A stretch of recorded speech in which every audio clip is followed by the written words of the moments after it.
தமிழகம் வந்துள்ள டி.கே. சிவக்குமார் சென்னை சேத்துப்பட்டில் உள்ள இயற்கை எரிவாயு உற்பத்தி மையத்தை பார்வையிட்டு அதன் செயல்பாடுகளை கேட்டறிந்தார். இதைத் தொடர்ந்து திடக்கழிவு மேலாண்மை குறித்தும் அவர் ஆய்வு செய்தார்.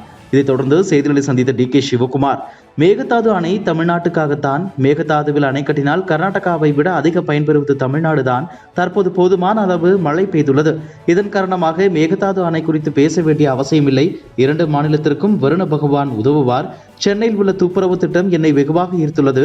இதற்காக நான் அரசாங்கத்தையும் ஒட்டுமொத்த அதிகாரிகள் குழுவுக்கும் வாழ்த்து தெரிவித்தேன். அவர்கள் வித்தியாசமான அணுகுமுறையை எடுத்துள்ளனர். இந்த வருகை எங்கள் அனைவருக்கும் ஒரு நல்ல கற்றல் செயல்முறையாக இருந்தது என்று தெரிவித்தார். RSS அமைப்பின் ஒருங்கிணைப்பு குழு கூட்டம் கேரள மாநிலம் பாலக்காட்டில் ஆகஸ்ட் 31 தொடங்கி நேற்றுடன் நிறைவடைந்தது. இந்த கூட்டத்தின் போது சுனில் அம்பேகர் செய்திகளை சந்தித்தார். அப்போது சாதிவாரி கணக்கெடுப்பு நடத்த எதிர்க்கட்சிகள் தொடர்ந்து அழுத்தம் கொடுத்து வருவது குறித்த கேள்விக்கு பதிலளித்த சுனில் அம்பேகர், சாதி என்பது இந்து சமுதாயத்தில் மிகவும் சென்சிட்டிவான ஒரு விஷயமாகும். தாழ்த்தப்பட்ட சமூகங்களின் நலனில் சிறப்பு கவனம் செலுத்த வேண்டியது அவசியம். அதனால் அரசுக்கு சில நேரங்களில் தரவுகள் தேவைப்படுகிறது. இந்த தரவுகளை இதற்கு முன்பே அரசு எடுத்துள்ளது, தற்போதும் எடுக்க முடியும். ஆனால் இது அந்த சமூகத்தினரின் நலன் கருதி மட்டுமே செய்யப்பட வேண்டும். தேர்தல் பிரச்சாரத்திற்காக அரசியல் கருவியாக பயன்படுத்தக்கூடாது என்றார். தொடர்ந்து பாஜகவுக்கும் RSSக்கும் உள்ள தற்போதைய நிலை குறித்து பேசிய சுனில் அம்பேகர், எங்களை பொறுத்தவரை நாட்டின் நலனே முதன்மையானது, மற்றதெல்லாம் பின்னர்தான். இது குடும்ப விவகாரம். என்ன பிரச்சனை வந்தாலும் எங்களுக்குள்ளாகவே பேசி தீர்த்துக் கொள்ளுவோம். இந்த 3 நாள் கூட்டத்தில் பாஜகவை சேர்ந்தவர்களும் பங்கேற்றுள்ளார்கள். எல்லாம் நல்லபடியாக சென்று கொண்டிருக்கிறது என்றார். கூட்டத்தில் விவாதிக்கப்பட்ட விஷயங்கள் பற்றி கூறும்போது, மேற்கு வங்கத்தில் பயிற்சி மாணவி பாலியல் வன்கொடுமை செய்யப்பட்ட சம்பவம் குறித்து விவாதித்தோம். நாட்டின் பிற பகுதிகளிலும் நடைபெறும் இதுபோன்ற சம்பவங்கள் குறித்து எங்களின் துணை அமைப்புகள் தங்களது கருத்துக்களை பகிர்ந்து கொண்டன.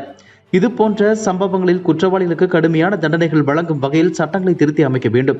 பாதிக்கப்பட்டவர்களுக்கு விரைவில் நீதி கிடைக்க விசாரணையை விரைந்து முடிக்க சிறப்பு நீதிமன்றங்கள் நிறுவ வேண்டும் என்று தெரிவித்தார். சென்னை பெரும்பாக்கம், துரைப்பாக்கம் குடிசை மாற்று வாரிய கட்டட பகுதிகளில் அடிப்படை வசதிகள் செய்து கொடுக்க கோரி சென்னை உயர் நீதிமன்றத்தில் வழக்கு தொடரப்பட்டது. இந்த வழக்கை விசாரித்த நீதிபதிகள், தமிழகத்தில் அனைத்து இடங்களிலும் போதைப் பொருட்கள் தாராளமாக கிடைப்பது போலீசுக்கு தெரியுமா தெரியாதா? போதைப் பொருள் வழக்குகளை விசாரிக்க ஏதேனும் தனி அமைப்பு உள்ளதா?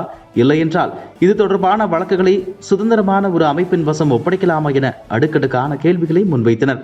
பெரும்பாக்கம் உள்ளிட்ட பகுதிகளில் போதைப் பொருள் கடத்தல் கட்டுப்படுத்தப்பட்டுள்ளது என போலீஸ் தரப்பில் கூறப்பட்டது. இதையடுத்து அடிப்படை வசதிகள் ஏற்படுத்தி கொடுப்பது தொடர்பாக மாவட்ட சட்டப்பணிகள் ஆணைக்குழுவும் தாலுகா சட்டப்பணிகள் ஆணைக்குழுவும் நேரில் ஆய்வு செய்ய உத்தரவிட்டு வழக்கை நீதிபதிகள் ஒத்திவைத்தனர். பெங்களூரு ராமேஸ்வரம் கஃபே ஹோட்டலில் கடந்த மார்ச்சில் குண்டு வெடித்தது.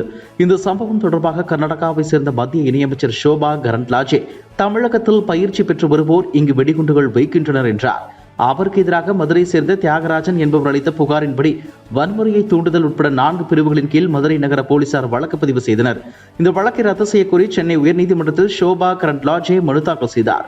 இந்த மனுவை விசாரணைக்கு வந்தபோது பெங்களூரில் நடந்த குண்டுவெடிப்பு தொடர்பாக தமிழர்களுக்கு எதிராக கருத்து தெரிவித்த மத்திய இணையமைச்சர் ஷோபா கரண்ட்லாஜே செய்தியாளர் சந்திப்பு நடத்தி மன்னிப்பு கோரினால் ஏற்கப்படும் என சென்னை உயர்நீதிமன்றத்தில் தமிழக அரசு தரப்பில் தெரிவிக்கப்பட்டது.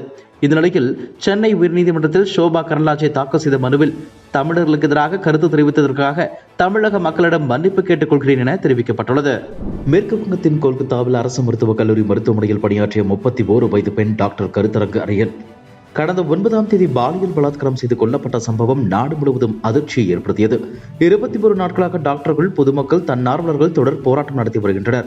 மேற்கு வங்க சிறப்பு சட்டசபை கூட்டத்தில் இன்று பாலியல் குற்றங்களில் ஈடுபடுவோருக்கு மரண தண்டனை வழங்கும் மசோதா மேற்கு வங்க சட்டசபையில் தாக்கல் செய்யப்பட்டது. மசோதா குறித்து சட்டசபையில் மம்தா பானர்ஜி பேசும்போது, புதிய மசோதா மூலம் சட்டத்தில் உள்ள ஓட்டைகளை அடைக்க முயற்சித்துள்ளோம். மேற்கு வங்கத்தில் பாதிக்கப்பட்ட பெண்கள் நீதிமன்றங்கள் மூலம் நீதியை பெறுகின்றனர். புகார்களை விரைந்து விசாரித்து குற்றவாளிகளுக்கு கடும் தண்டனை வழங்க மசோதா வழிவகுக்கிறது. பாலியல் வன்கொடுமைகளை மனித குலத்திற்கு எதிரானவை, சமூக சீர்திருத்தங்கள் தேவை என மம்தா பானர்ஜி கூறினார். நில அபகரிப்பு குறித்து திருப்பத்தூர் மாவட்டத்தை சேர்ந்த விஜயலட்சுமி என்பவர் சென்னை உயர் நீதிமன்றத்தில் மனு ஒன்றினை தாக்கல் செய்திருந்தார். அந்த மனுவில் தங்களது நிலத்திற்கு அருகில் உள்ள நிலத்தை வாங்கிய பொள்ளாச்சியை சேர்ந்த பிரேமா என்பவர் தங்களது நிலத்திற்கும் சேர்த்து பட்டா கோரியுள்ளார். இதனை எதிர்த்து தாசில்தாரிடம் அளித்த புகார் வருவாய் அதிகாரிக்கு மாற்றப்பட்டுள்ள நிலையில் இந்த விவகாரத்தில் திருப்பத்தூர் திமுக எம்எல்ஏ நல்லதம்பி தலையிட்டதால் தங்களது நிலத்தை பிரேமாவுக்கு சாதகமாக மாற்றி உத்தரவு பிறப்பிக்கப்பட்டுள்ளது என அதில் குறிப்பிடப்பட்டுள்ளது. இந்த மனு கடந்த முறை விசாரணைக்கு வந்தபோது திமுக எம்எல்ஏ நல்லதம்பியை எதிர் மனுதாரராக இணைக்குமாறு நீதிபதி உத்தரவிட்டிருந்தார். இந்நிலையில் இந்த வழக்கு மீண்டும் நீதிபதி எஸ் சவுந்தர் முன்பு விசாரணைக்கு வந்தது. அப்போது மனுதாரர் தரப்பில் ஆஜரான வழக்கறிஞர் இந்த வழக்கில் நல்ல தம்பியை இணைத்து மனு தாக்கல் செய்துள்ளதாக கூறினார். இதையடுத்து இந்த மனு குறித்து திமுக எம்எல்ஏ நல்லதம்பி பதிலளிக்க உத்தரவிட்ட நீதிபதி விசாரணையை செப்டம்பர் 17ஆம் தேதிக்கு ஒத்திவைத்தார். தேர்தலை எதிர்கொள்வது குறித்து மாநில தேர்தல் குழுவினருடன் நேற்று ராகுல் காந்தி ஆலோசனை நடத்தினார். அப்போது தேர்தலில் ஆம் ஆத்மியுடன் கூட்டணி வைப்பது குறித்து ஆலோசித்து சொல்லும்படி ஹரியானா மாநில காங்கிரஸ் நிர்வாகிகளிடம் ராகுல் கூறியுள்ளதாக தகவல் வெளியாகியுள்ளது. மேலும் 3-4 தொகுதிகளை அக்கட்சிக்கு ஒதுக்க காங்கிரஸ் முன் வந்துள்ளதாகவும் முதற்கட்டமாக 30 தொகுதிகளுக்கு வேட்பாளரை முடிவு செய்துவிட்டதாகவும் ஓரிரு நாளில் அது குறித்த அறிவிப்பு வெளியாகும் எனவும் கூறப்படுகிறது. ஹரியானா சட்டசபை தேர்தலில் இந்தியா கூட்டணி வெற்றி பெற்றால் பாஜகவுக்கு பின்னடைவை ஏற்படுத்தும் என ராகுல் நம்புகிறார். பார்லிமெண்ட் உள்ளேயும் வெளியேயும் பாஜகவுக்கு பின்னடைவை ஏற்படுத்தும் வகையில் இந்தியா கூட்டணியை வலுப்படுத்த காங்கிரஸ் விரும்புகிறது.